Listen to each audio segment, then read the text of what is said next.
نحمدہ ونصلی علی رسولہ الکریم اما بعد۔ پب جی گیم کی شرعی حیثیت کے بارے میں سوالات کا ایک طویل سلسلہ شروع ہو گیا ہے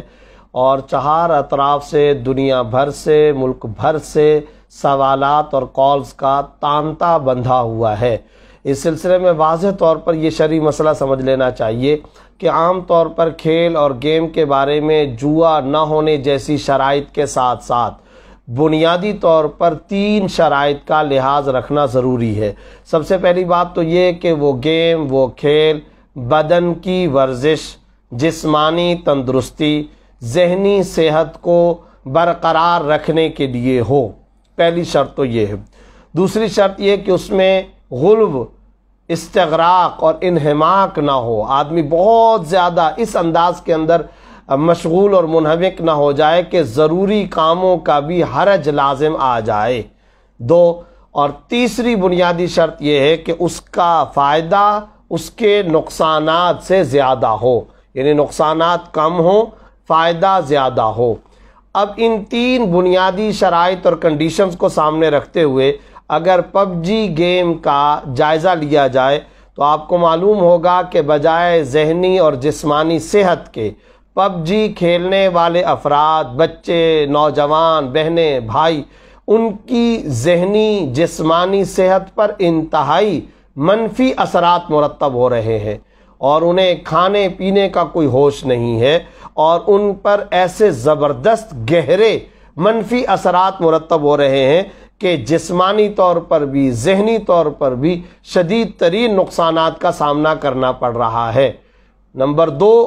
جو کنڈیشن اور بنیادی شرط تھی، اگر آپ اس کو سامنے رکھیں کہ فرائض اور واجبات میں کوتاہی نہ ہو، ایسا انہماک اور مشغولیت نہ ہو، تو جو لوگ یہ کھیلنے والے ہیں ان کی حالت نہیں بلکہ حالت زار قابل ملاحظہ ہے۔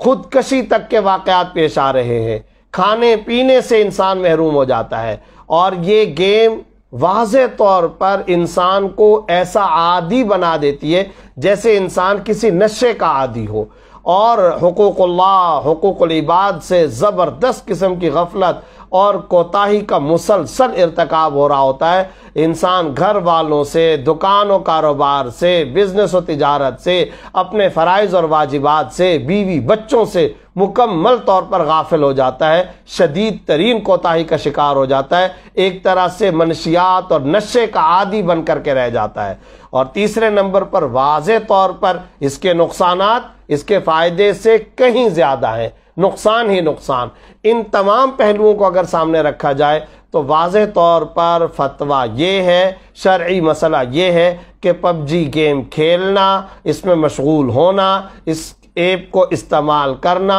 حرام ہے، ناجائز ہے، گناہ ہے، اس سے احتراز کرنا شرعاً ضروری، واجب اور لازم ہے۔ یہ واضح شرعی مسئلہ ذہن نشین کر لینا چاہیے اور اس کے مطابق عمل کرنا چاہیے۔ پب جی گیم کے اندر کسی طرح کا بھی انہماک اور مشغولیت شرعاً حرام و ناجائز ہے، جس سے بچنا شرعاً ضروری ہے۔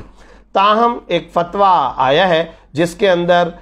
اس میں کفر کا اور باقاعدہ نکاح ختم ہو جانے کا حکم بھی لگایا گیا ہے۔ میں اس سلسلے میں بھی یہ بات آخر میں وضاحت کے طور پر ذکر کرنا چاہتا ہوں کہ چونکہ سوال کرنے والے مستفتی اور سائل کی طرف سے اس فتوے کے اندر سوال میں باقاعدہ یہ بات درج ہے کہ بٹن دبا کر بتوں کے سامنے سجدہ کرنے یا بتوں کے سامنے جھکنے کا ایک معاملہ پیش آتا ہے، جس کی وجہ سے ظاہر ہے کہ فتوے کے اندر یہ بات لکھی گئی کہ اس کھیل کو اس طریقے سے انجام دینے والا دائرہ اسلام سے خارج ہو جاتا ہے اور اس کا نکاح ٹوٹ جاتا ہے۔ تو میں اس سلسلے میں پہلی وضاحت تو یہ ضرور پیش کرنا چاہتا ہوں کہ یہ جو بت کے سامنے جھک کر پاور حاصل کرنا، وہ جو ممی ہے فرعون کی یا بت، اس کے سامنے جھک کر پاور حاصل کرنے والا جو سین اور منظر ہے، وہ پورے گیم میں نہیں بلکہ اس کے خاص نقش سن ہاک کے اندر، جنگل موڈ کے اندر یہ منظر آیا کرتا تھا، اپڈیٹ تھی جس میں یہ منظر آیا کرتا تھا۔ مگر پب جی کھیلنے والے نوجوانوں سے جب یہ بات معلوم کی تو ان بھائیوں نے یہ بات بتائی کہ یہ 4 مہینے پہلے مسلمانوں کے شدید رد عمل اور ریئیکشن کی بنیاد پر، بلکہ ایک طرح سے احتجاج کی بنیاد پر اس منظر کو ختم کر دیا گیا۔ تو جب یہ منظر ختم ہو گیا اور اسی بنیاد پر کفر کا فتویٰ تھا تو اب یہ بات ذہن میں رکھنی چاہیے کہ وہ وجہ نہیں پائی جا رہی جس وجہ کی بنیاد پر اس کفر والے فتوے کا اس پر اطلاق کیا جا سکے، لہذا وہ بات اب ختم ہو گئی۔ اس کے ساتھ ساتھ دو باتیں اور بھی ذہن میں رکھنی چاہیے۔ پہلی بات تو یہ ہے کہ یقیناً یہ حرام ہے، ناجائز ہے، جس کی تفصیل عرض کر دی ہے اور اس سے بچنا ضروری ہے، مگر اس طرح گیم کے اندر اگر کوئی بت کے سامنے جھکنے کا معاملہ کرتا ہے تو وہ ایک سمبولک اور علامتی معاملہ ضرور ہے، مگر عقیدے اور نظریے کی بنیاد پر وہ کفر پہ پلیئر اور کھلاڑی راضی نہیں ہے۔ چنانچہ اگر اس کو الگ سے پوچھا جائے کہ کیا تم بت کے سامنے سجدہ ریز ہونے یا بت کے سامنے جھکنے یا اس سے پاور حاصل کرنے والے کفریہ اور شرکیہ عقیدے کے قائل ہو،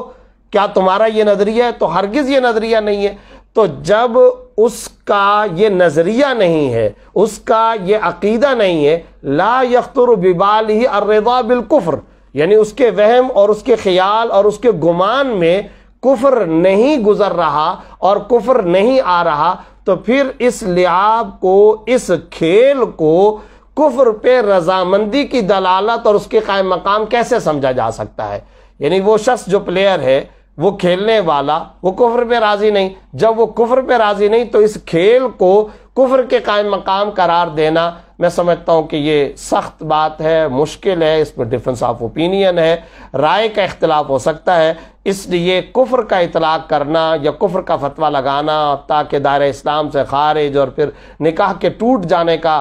فتویٰ لگانا بظاہر مشکل ہے۔ ساتھ ہی ساتھ ہماری تحقیق کے مطابق وہ باقاعدہ طور پر تصویر بھی نہیں ہے، وہ ایک سمبولک، ایک علامتی، ایک نقشہ، ایک خاکہ ضرور ہے، اور وہ علامتی نقشہ اور خاکہ کے کھیل کے دوران میں کوئی آدمی بطور کھیل کے وہ اس کو بٹن کو دباتا ہے اور اس طریقے سے یہ معاملہ کرتا ہے۔ اس سے یہ لازم آنا کہ باقاعدہ اس کا نظریہ یہ ہے، باقاعدہ اس کا عقیدہ یہ ہے، تو میں یہ سمجھتا ہوں کہ یہ ایک مشکل فیصلہ ہے، محل نظر ہے، اس میں ڈیفرنس آف اوپینین ہے۔ ہمارے نزدیک کفر کا فتویٰ لگانا تو درست نہیں، لیکن اس کا یہ مطلب نہیں کہ علامتی انداز کے اندر بھی اگر اس طرح سے کوئی کام کیا جاتا ہے تو اس کی کوئی گنجائش ہو، وہ گناہ کبیرہ ہے، حرام ہے، ناجائز ہے، اس سے بچنا ضروری ہے۔ بالخصوص اب اس فتوے کا تو اس لیے اطلاق اس پر نہیں ہوتا کہ وہ معاملہ چونکہ ختم ہو چکا ہے، لیکن اس کے باوجود اس کے حرام اور ناجائز ہونے میں کوئی شبہ نہیں ہے۔